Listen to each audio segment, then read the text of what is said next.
BJP. സർക്കാരിൻ്റെ ആകാശത്തെ സ്വകാര്യവൽക്കരണത്തിൻ്റെ ഗ്യാരണ്ടിയേറ്റ് വിമാനത്താവളങ്ങളിൽ കഴിഞ്ഞ ദിവസം തലയിറങ്ങിയിരുന്നത് എയർ ഇന്ത്യയുടെ ക്യാബിൻ ക്രൂവുമല്ല, എയർ ഇന്ത്യ മാനേജ്മെൻറ്റുമല്ല. കേരളത്തിൽ നിന്നും ജീവിക്കാൻ വേണ്ടി ഗൾഫ് നാടുകളിലേക്ക് പോകാനെത്തിയ 10,000 സാധാരണക്കാരായ പ്രവാസികളാണ്.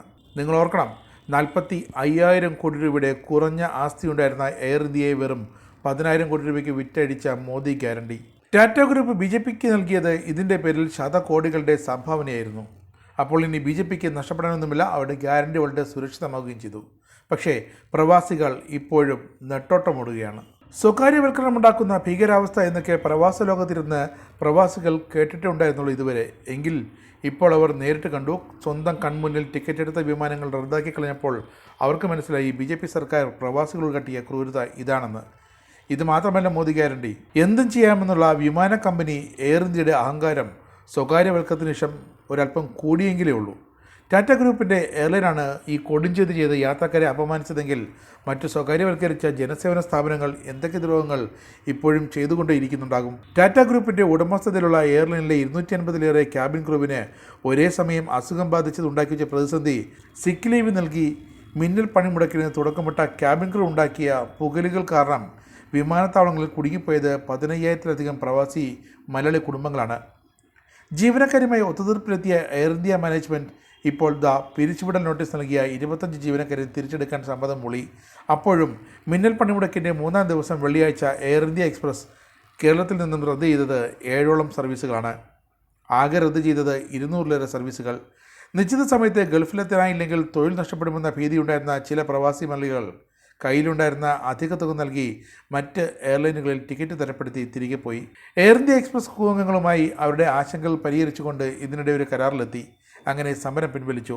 സാധാരണ എയർലൈൻ പ്രവർത്തനങ്ങൾ പുനഃസ്ഥാപിക്കാൻ ജീവനക്കാരും മാനേജ്മെൻറ്റ് അംഗങ്ങളും സമ്മതിച്ചു.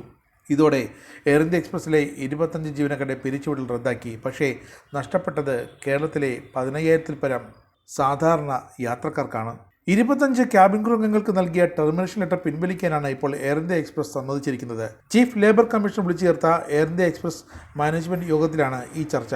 ഈ നീക്കത്തെ തുടർന്ന് എയർ ഇന്ത്യ എക്സ്പ്രസ് ക്യാബിൻ ക്രൂവിലെ ഒരു വിഭാഗം സമരം പിൻവലിച്ച് ഡ്യൂട്ടിക്ക് ചേരാൻ തീരുമാനിച്ചു. സർവീസ് ചട്ടങ്ങളനുസരിച്ച് എയർ ഇന്ത്യ മാനേജ്മെൻറ്റ് ഈ ക്യാബിൻ ക്രൂവിൻ്റെ കേസുകൾ അവലോകനം ചെയ്യുമെന്നൊരു ഉറപ്പാണ് ഇപ്പോൾ നൽകിയിരിക്കുന്നത്. പക്ഷേ ഈ യോഗങ്ങളിൽ കേരളത്തിലെ വിമാനത്താവളങ്ങളിൽ കുടുങ്ങിക്കിടന്ന ഒരു പ്രവാസിയെപ്പോലും വിളിച്ചില്ല എന്നതാണ് ഏറെ ശ്രദ്ധേയം.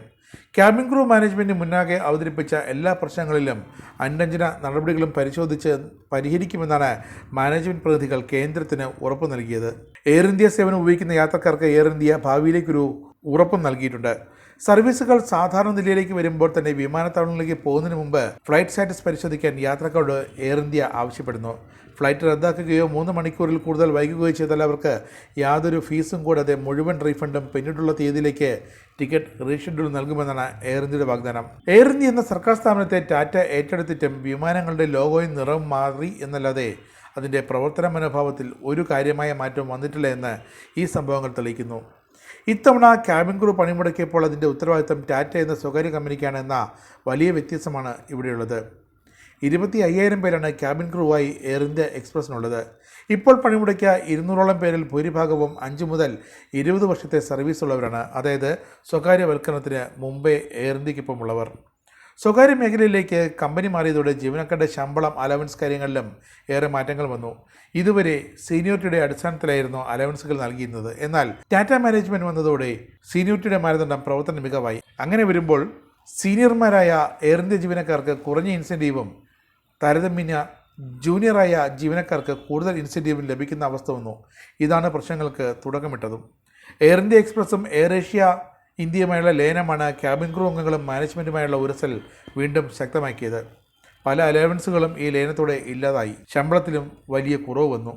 ജോലിഭാരം വലിയ തോതിൽ വർദ്ധിക്കുകയും ചെയ്തു.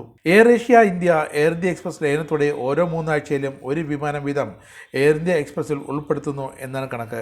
ഇതിനനുസൃതമായി സർവീസുകളുടെ എണ്ണം വർദ്ധിച്ചു. 4 ആഭ്യന്തര സർവീസുകൾ വരെ ഒരു ദിവസം പോകേണ്ടി വന്ന മുതിർന്ന അംഗങ്ങളുണ്ട്. ഇത്തരത്തിൽ വലിയ സമ്മർദ്ദം നേരിട്ടുകൊണ്ടാണ് പലരും ജോലി ചെയ്തു വന്നത്. എങ്കിലും രാജ്യത്തെ ഏറ്റവും വലിയ യാത്രാ വിഭാഗത്തെ പ്രതിദിനം തൃപ്തിപ്പെടുത്തേണ്ട എയർലൈൻ, അത് സ്വകാര്യ വിഭാഗമായാലും സർക്കാരിൻ്റെ കൈവശമായാലും ഇപ്പോഴുണ്ടായ അസന്തുലിതാവസ്ഥയ്ക്ക് വില നൽകേണ്ടി വന്നത് പാവം യാത്രക്കാർ മാത്രമാണ്.